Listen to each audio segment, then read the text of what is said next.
Gonna do kind of a different style of review here. Let's talk about The Fabelmans. The Fabelmans is a film by Steven Spielberg about Steven Spielberg. It's a story about his life, his childhood, not really like his uprising into fame, into becoming Steven Spielberg. It's just his childhood. And that's kinda all the movie's about. Michelle Williams plays his mom, Paul Dano plays his dad, and the film's not so much about how he got famous, it's how he fell in love with movies. And this is a movie that will make you fall in love with movies. It shows the passion he has for it, that filmmaking is this thing that he has to do, that he feels compelled to do. But even more so than that, it shows the relationship that his filmmaking had with his family. Sammy's relationship with his parents is one of the best parts about this movie. Paul Dano and Michelle Williams are so good. They're so good because they feel like very real parents. They feel like my parents, they feel like your parents. They love their kids, they love their children so much, but they are flawed people and they make mistakes, but they still just love their children. Seth Rogen was great. I think Seth Rogen sometimes doesn't get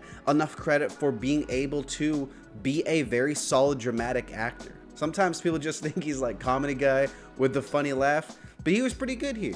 On a technical level, it's Steven Spielberg. Of course it's shot well. Of course you get all the Steven Spielberg isms, the lens flares, just the lighting so good. Everything that makes and has made Steven Spielberg good, it's here too. And top it off with a score by Johnny Dubs. His name is Johnny Dubs for a reason, okay? He only takes dubs. I thought the score was fantastic. The way that John Williams incorporates a lot of classical music from his mom into the score, I thought was really cool. The movie is 2.5 hours, which some people might consider to be long, and a lot of times I'd probably consider that to be long too. But it's paced so well. It's funny because there's not a whole lot of stakes here, because there's not some big sky beam or like, oh, what's up, Sammy? I'm gonna come hunt you down because I'm evil. Nothing like that.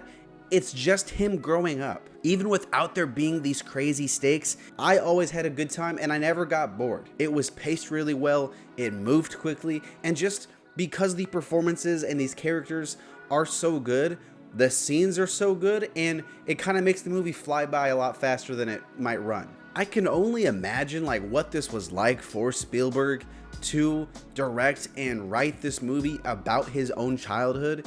And I personally loved getting a peek into what that childhood was like. I've watched a few interviews of him talking about it, and it seems like a lot of the stuff that happens, most of the stuff that happens in the film actually happened to him. It's just really interesting. It's a movie about film and filmmakers, the love, the passion, and the people around it. And I think it's made for those people too. It's made for people who love film, for people who love art and being creative and exploring all the complex relationships around one of the greatest filmmakers of all time.